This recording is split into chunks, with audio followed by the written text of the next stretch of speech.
अस्सलाम वालेकुम। आप देख रहे हैं अब्दुर्रहमान के साथ और मेरा नाम है अब्दुर्रहमान। कतर जो कि सऊदीया, यूएई और बहरीन के दरमियान दुनिया का सबसे अमीर तरीन मुल्क है, लेकिन आज से कुछ साल पहले ये मुल्क इतना अमीर बिल्कुल भी नहीं हुआ करता था।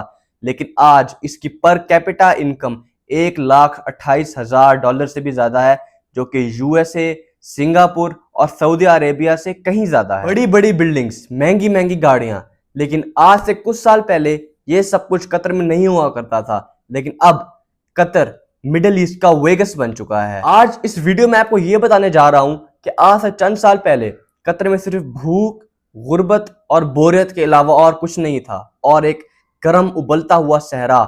लेकिन अब कतर इतना अमीर कैसे बन चुका है, और सऊदी अरेबिया, यूएई कतर को आखिर पसंद क्यों नहीं करते, और आने वाले वक्तों में भी कतर इतना अमीर इनसे बन जाएगा और इतना अमीर आखिर कैसे रहेगा। ये कहानी शुरू होती है 1916 में, जब अब्दुल्ला अल सानी ने ब्रिटिश के साथ एक ट्रीटी साइन की, जिसमें यह था कि ब्रिटिश कतर की हिफाजत करेगा अगर उस पर कोई समंदरी हमला होता है या ज़मीनी हमला, और इसके बदले कतर ब्रिटिश कॉलोनी का हिस्सा रहेगा।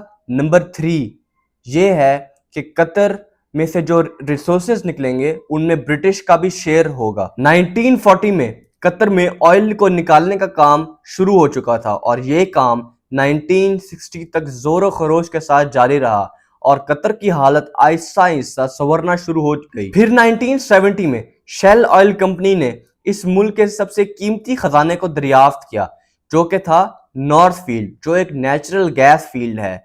और लेकिन उस जमाने में ये फील्ड इतनी प्रॉफिटेबल नहीं थी, क्योंकि कतर जिन मुल्क को गैस देता था वो मुल्क कतर से बहुत ज़्यादा दूर थे, और उस वक्त में सिर्फ गैस को पाइपलाइंस के ज़रिए ही एक जगह से दूसरी जगह लेकर जाया जा सकता था, और ना गैस की डिलीवरी की वजह से ये सब बातें ऑफिशियल डॉक्यूमेंट्स में दब गईं। फिर आखिर 1971 में कतर को ब्रिटेन से आज़ादी मिल गई और कतर एक आज़ाद मुल्क बन गया। लेकिन फिर भी कतर के हालात आज़ादी के बावजूद भी इतने ज़्यादा नहीं सव रहे थे। इसके बाद आया 1995, जब क्राउन प्रिंस हमाद बिन खलीफा अल थानी ने अपने बाप के साथ बगावत करके उसकी हुकूमत को पलट दिया और एक नया खुद अमीर बन गया।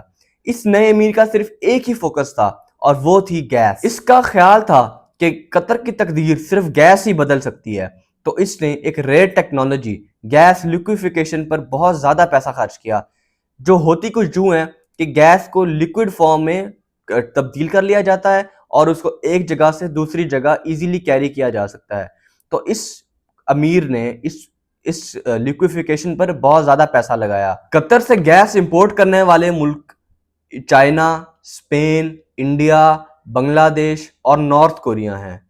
इन मुल्कों की वजह से कतर के पास बिलियंस ऑफ डॉलर्स आने लगे, और कतर ने इनको सही जगह पर इन्वेस्ट किया। कतर ने 2005 में कतर इन्वेस्टमेंट अथॉरिटी के नाम से कंपनी बनवाई, जिसका मकसद ये था कि ऑयल और गैस से आने वाले पैसे को पूरी दुनिया में इन्वेस्ट करना।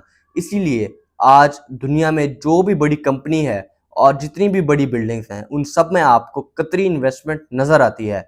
और कतर ने billions of dollars buildings, research centres, roads पर खर्च किए, जिसकी वजह से कतर बहुत ज़्यादा खूबसूरत मुल्क बन चुका है। और 2022 में एक इवेंट जिसका नाम फीफा वर्ल्ड कप है, जो कि दुनिया में गालबन स्पोर्ट्स का सबसे बड़ा इवेंट है, वो भी कतर में मुनक्किद हुआ। और कतर के पास ऐसे ऐसे स्टेडियम्स हैं जो मेरे ख्याल में किसी और अरब मुल्क के पास नहीं है। अब ये तो थी कतर की इकोनॉमिकल साइड। दूसरी तरफ इंटरनेशनल पॉलिटिकल इन्फ्लुएंस हासिल करने के लिए कतर ने दुनिया का सबसे बड़ा अरब मीडिया नेटवर्क बनाया, जिसका नाम है अल जजीरा।